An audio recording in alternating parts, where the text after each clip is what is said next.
नमस्कार, मैं हूं दिनेश गौतम। दोपहर के 3 बज रहे हैं और दुनिया में क्या हलचल मची हुई है ये बताने के लिए यहां मौजूद हूं वर्ल्ड एंड वॉर के सेट पर।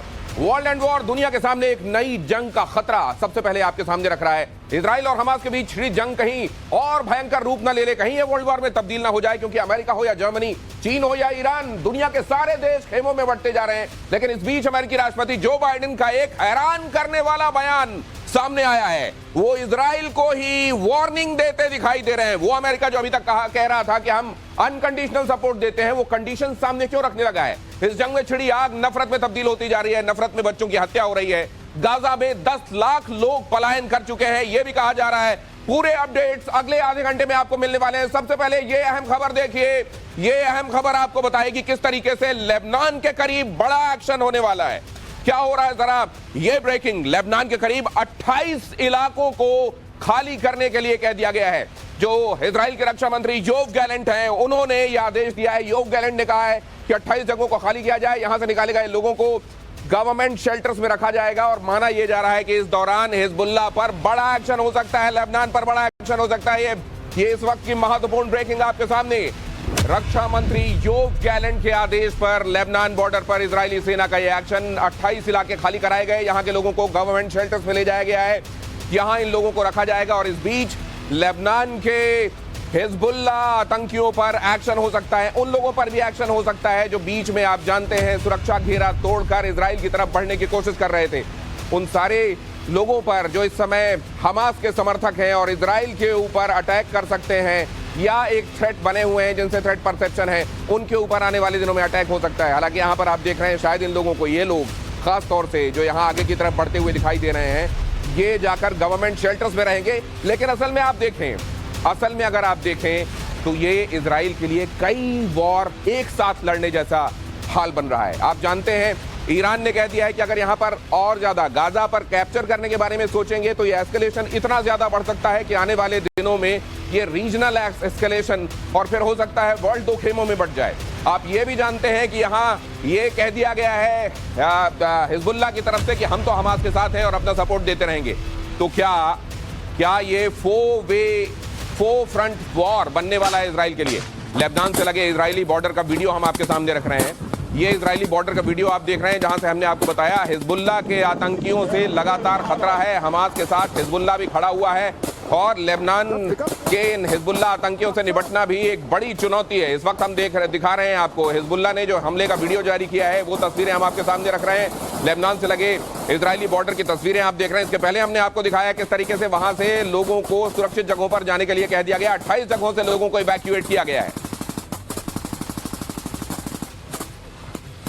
और जैसे आपको बताया, इजराइल इस समय फोर फ्रंट वॉर लड़ रहा है। ये 4 तरफ कौन कौन सी लड़ाइयां लड़ रहा है इजराइल इस समय, ये रिपोर्ट। आतंकी संगठन हमास को मिटाने की कसम खा चुका है इजराइल। इजरायली सेना वॉर फ्रंट पर जुटी हुई है, लेकिन उसके सामने चुनौती सिर्फ गाजा में बैठे हमास के आतंकियों से नहीं है, बल्कि आतंकियों की मदद के लिए दूसरे देशों में बैठे आतंकी संगठन भी एक्टिव हो चुके हैं। इस समय 4 मोर्चों पर डटा हुआ है इजराइल। पहला मोर्चा गाजा पट्टी, हमास के आतंकियों से जंग जारी है, ग्राउंड अटैक की तैयारी है। दूसरा मोर्चा वेस्ट बैंक, इजराइल ने वेस्ट बैंक में एयर स्ट्राइक की, हमास से जुड़े ठिकानों को तबाह किया। तीसरा मोर्चा लेबनान बॉर्डर, यहां से हिजबुल्लाह आतंकी संगठन कर रहा है हमले, हिजबुल्लाह के आतंकी ठिकानों पर इजराइल ने हमला किया। चौथा मोर्चा सीरिया बॉर्डर, इजराइल और सीरिया में तनाव के हालात हो गए हैं, दोनों तरफ से रुक रुक कर गोलाबारी जारी है। इस बीच इजरायली सेना के चीफ हर्जी हलेवी गाजा की सीमा पर पहुंचे। सेना चीफ ने अपने सैनिकों से मुलाकात की, युद्ध का हाल जाना। गाजा की सीमा पर इजरायली सैनिकों का जमावड़ा हो चुका है। हमास को नेस्तनाबूद करने के लिए ग्राउंड अटैक की तैयारी है। इजरायली सेना चीफ का यह दौरा इसी तैयारी के जायजे के लिए था। और अब आपको बताते हैं कि अगर ये ग्राउंड अटैक होता है, जो कि अब इम्पेंडिंग है, किसी भी वक्त हो सकता है, क्या खतरा है इजरायली सेना के सामने?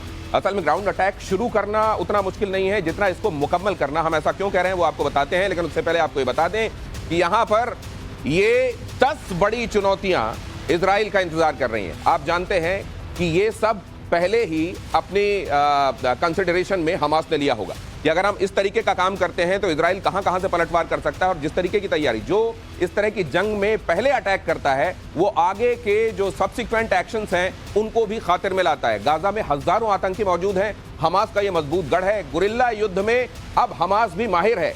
सुरंगों में इजराइल के बंधक रखे गए हैं। अगर उन सुरंगों में आगे की तरफ इजराइल की सेना बढ़ती है तो जाहिर उन बंधकों को ह्यूमन शील्ड बनाकर पहले तो रोकने की कोशिश की जाएगी इजराइल की सेना को, और वरना फिर उन बंधकों को मार दिए जाने का खतरा है। बंधकों को ढाल बनाया जाएगा। सुरंगों का एक बड़ा नेटवर्क है और उसके मैप के बारे में सिर्फ हमास को ही पता है। इजराइल के लिए एकदम नया होगा और वहां से रास्ते कहां किस तरफ निकल रहे हैं, किस तरफ से खतरा है, किस तरफ आगे बढ़ सकते हैं, इसके बारे में केवल हमास को मालूम होगा। हमास के पास घातक हथियार हैं और यह भी मुमकिन है कि उन्होंने वहां लैंड माइंस बिछा रखे हों जो इजराइल की सेना के लिए बहुत बड़ी चुनौती हो। स्नाइपर्स का खतरा है। गाजा में घनी आबादी है और गाजा में सकरी गलियां। अगर आपको याद हो अज़ोवस्टल स्टील प्लांट पर जब रशिया ने हमला किया था तो यूक्रेन बहुत दिनों तक रोक के रख सका था रशिया को। वो इसलिए क्योंकि यहां पर टनल्स थे और यहां पर भी क्योंकि टनल्स हैं, नीचे सुरंगें बनी हुई हैं, इसीलिए बहुत बड़ा रेजिस्टेंस देखने को मिल सकता है इजराइल की तरफ भी। अब अगली अहम खबर आपको बता दूं, वो अगली अहम खबर ये है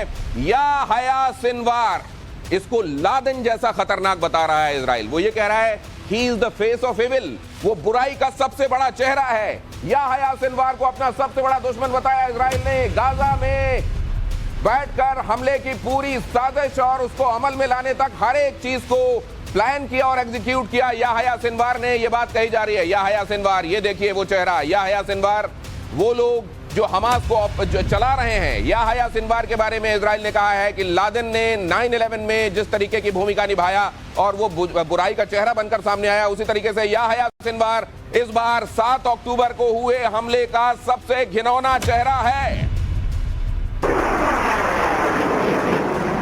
और अब एक अहम खबर यह भी आ रही है कि इजरायली सेना ने हमास के हथियारों का जखीरा, आपको याद होगा कुछ दिनों पहले हमास ने अपने हथियारों का जखीरा ये कहते हुए दुनिया को दिखाया था कि अगर आप ये सोच रहे हैं कि हमारे पास उतने ही रॉकेट थे तो आप ये समझ जाइए कि आने वाले दिनों में हमारी तैयारी और भी है। आने वाले दिनों में हम और हमले कर सकते हैं क्योंकि हमारे पास एक बड़ा जखीरा है। शायद वक्त रहते इजराइल को उसके ठिकाने की सूचना मिली और इजराइल ने उन हथियारों को कैप्चर करने में कामयाबी हासिल की है और एक बड़ा जखीरा इजराइल ने हमास के हथियारों का पकड़ा। ये देखिए जरा, और ये हथियार पकड़े जाना, हालांकि ये भी हम जानते हैं कि ये भी टिप ऑफ द आइसबर्ग ही होगा क्योंकि हमास ने अगर इस बार जानबूझकर इजराइल जैसी ताकत से पंगा लिया है तो उसने अपने स्ट्रेंथ, वीकनेस, अपॉर्चुनिटी और थ्रेट को आकलन नहीं किया हो, ऐसा बिल्कुल नहीं लगता है। और यहां पर आप देख रहे हैं इजराइल का एक सैनिक जो कि बता रहा है कि किस तरीके से उसने कैप्चर किया है, कितनी बड़ी तादाद में हथियार कैप्चर किए गए।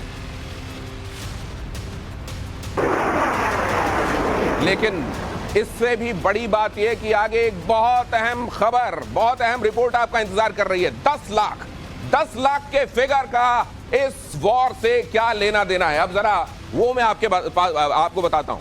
असल में देखिए, इजराइल के हवाई हमलों में गाजा तबाह होता जा रहा है और लेटेस्ट रिपोर्ट के मुताबिक अब तक गाजा में रहने वाले करीब 10 लाख लोग पलायन कर चुके हैं। लेकिन दूसरी तरफ मोसाद के एक पूर्व चीफ का कहना है कि इनमें से ज्यादातर लोग, खास तौर से जो बाहर निकाले गए हैं, वो हमास से जुड़े हुए ही लोग। बहरहाल बताया ही जा रहा है कि बहुत सारे लोग पलायन कर चुके हैं। गाजा पट्टी खाली कर देने के लिए कहा गया है इजराइल की तरफ से। सामने ये आ रहा है कि हमास के आतंकी गाजा के रहने वालों को ढाल बनाकर बचने की कोशिश भी कर रहे हैं।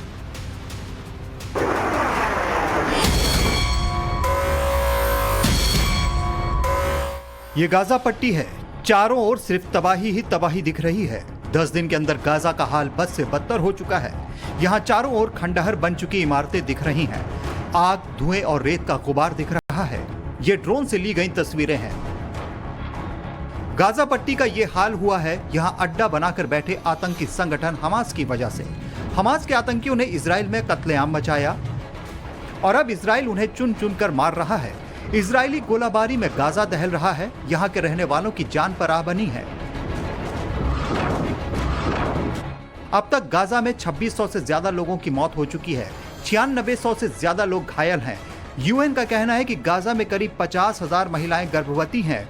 गर्भवती महिलाओं समेत दूसरे मरीजों को स्वास्थ्य सेवाएं नहीं मिल रही हैं। गाजा पट्टी में पानी नहीं है, बिजली नहीं है। अब यहाँ के लोग पलायन कर रहे हैं क्योंकि इजराइल ने अल्टीमेटम दिया है कि वो ग्राउंड अटैक की तैयारी कर रहा है और गाजा के लोग सुरक्षित जगहों पर चले जाएं। जो खबर आ रही है उसके मुताबिक करीब 10 लाख लोग पलायन कर चुके हैं। वहीं मिस्र ने भी गाजा से लगती हुई राफा के पास अपनी सीमा खोलने का फैसला लिया है। लाखों लोग उत्तरी गाजा से दक्षिण की ओर पलायन कर रहे हैं। इनमें महिलाएं, बच्चे, बुजुर्ग सब हैं। ये लोग कहां जाएंगे, इनका क्या होगा, इसे सोचकर पूरी दुनिया चिंतित है।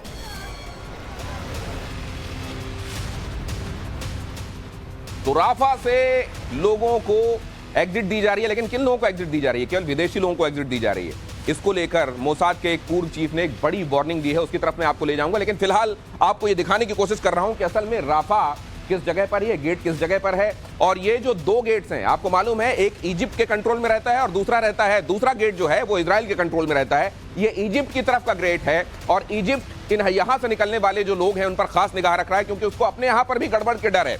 इजिप्ट असल में दोनों तरफ खेलता है सटल तरीके से। वो कैसे, वो मैं आगे आपको किसी दिन बताऊंगा। लेकिन यहां देखिए, मिस्र से लगता हुआ राफा बॉर्डर खोला गया। अब ये राफा बॉर्डर की तस्वीर, ये जो आप कमोबेश वैसा ही देखेंगे, दो देशों के बीच में बॉर्डर पर जिस तरीके के गेट बनाए जाते हैं, अगर आप कभी अटारी गए हो तो आपने गेट देखा होगा। और यहां पर देखिए आप राफा, ये है राफा का गेट। और यहां से राफा की पोजीशन एग्जैक्टली जो है वो अगर आप मैप में देखेंगे तो गाजा स्ट्रिप में आपको यहां दिखाई देगा और यहां पर इजिप्ट आपको दिखाई दे रहा है। इसलिए मैं आपको कह रहा हूं कि इजिप्ट से लगा हुआ ये गेट है। और यहां पर ये जो सदर्न गाजा में ये जो गेट है, आपको मालूम है कि गाजा पट्टी को अगर आप पूरे तौर इंटायरिटी में देखेंगे तो ये है पूरी गाजा पट्टी।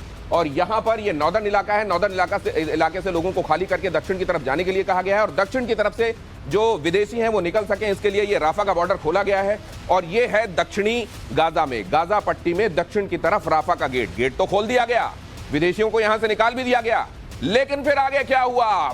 एक्स मोसाद चीफ ने एक बड़ी वार्निंग दी है, वो मैं आपके सामने रखने वाला हूं। एक्स मोसाद चीफ ने कहा है कि यहां से जिनको आपने निकाल दिया उससे हमास को मदद मिलेगी।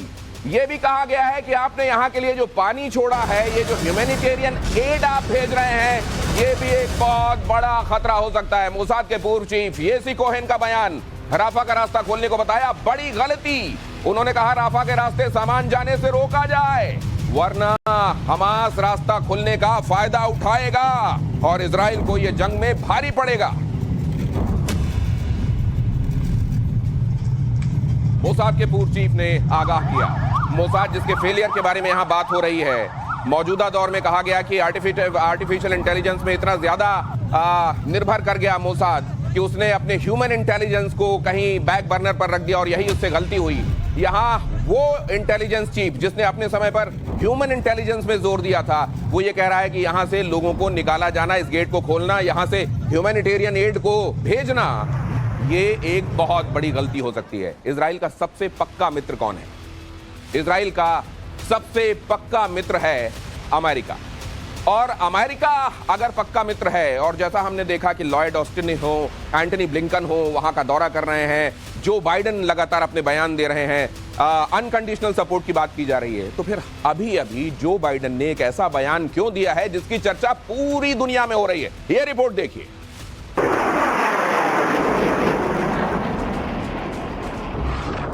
इजराइल का सबसे बड़ा सहयोगी रहा है अमेरिका। जिस दिन से हमास और इजराइल की जंग छिड़ी, उसी दिन अमेरिका ने कह दिया कि वो हर तरह से इजराइल के साथ है।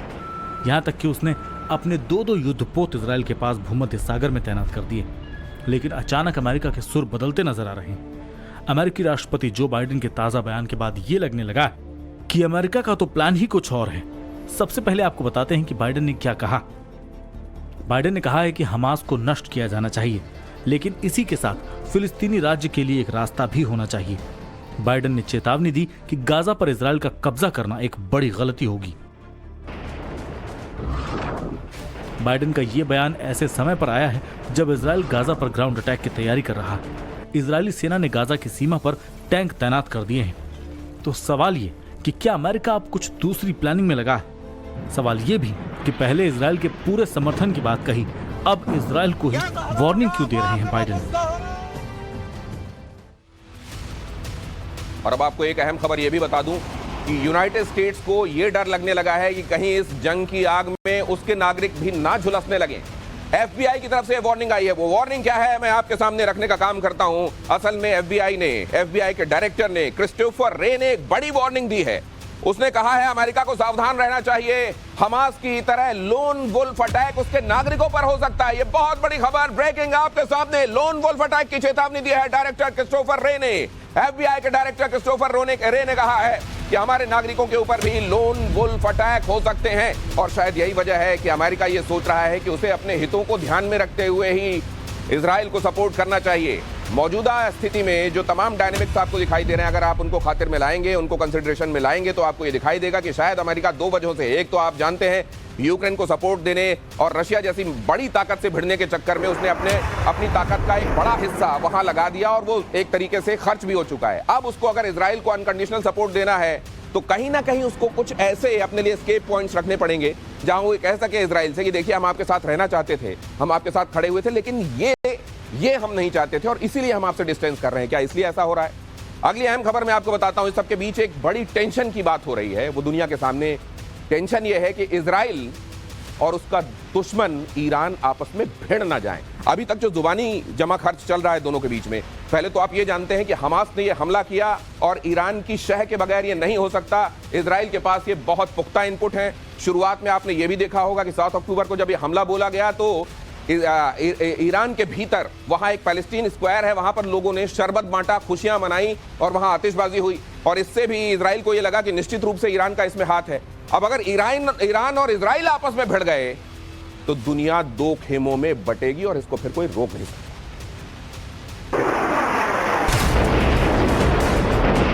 हमास को ईरान का खुला समर्थन। ईरान इजराइल में बढ़ती टेंशन। ईरान उन चंद देशों में से है जिसने आतंकी संगठन हमास के इजराइल पर हमले का खुला समर्थन किया। ईरान के नेता लगातार हमास के नेताओं से मुलाकात कर रहे हैं और इजराइल को धमकी दे रहे हैं। इजराइल को ईरान के विदेश मंत्री अमीर अब्दुल्लाहियान की नई धमकी। इजराइल गाजा में घुसा तो खमियाजा भुगतेगा। इजराइल के साथ अमेरिका को भी नुकसान होगा। कतर में ईरान के विदेश मंत्री हुसैन अमीर अब्दुल्लाहियान की हमास लीडर इस्माइल हानिया से मुलाकात होती है, जिसके बाद यह बयान सामने आता है। डर यह है कि कहीं एक और जंग न छिड़ जाए, और जानकारों का मानना है कि ईरान और इजराइल में जंग छिड़ी तो पूरी दुनिया को नुकसान होगा, तबाही मच जाएगी। एक अनुमान के मुताबिक दुनिया में मंदी छा जाएगी। कुछ दिनों में ही करीब $1 ट्रिलियन का नुकसान हो जाएगा। तेल के दाम आसमान पर पहुंच जाएंगे। $150 प्रति बैरल हो जाएंगे कच्चे तेल के दाम। कई देश इस जंग की चपेट में आ सकते हैं। ये खतरा बहुत बड़ा है क्योंकि दोनों ही देशों के पास घातक हथियार और मिसाइलें हैं, और अगर दोनों देश में युद्ध हुआ तो तबाही भीषण होगी।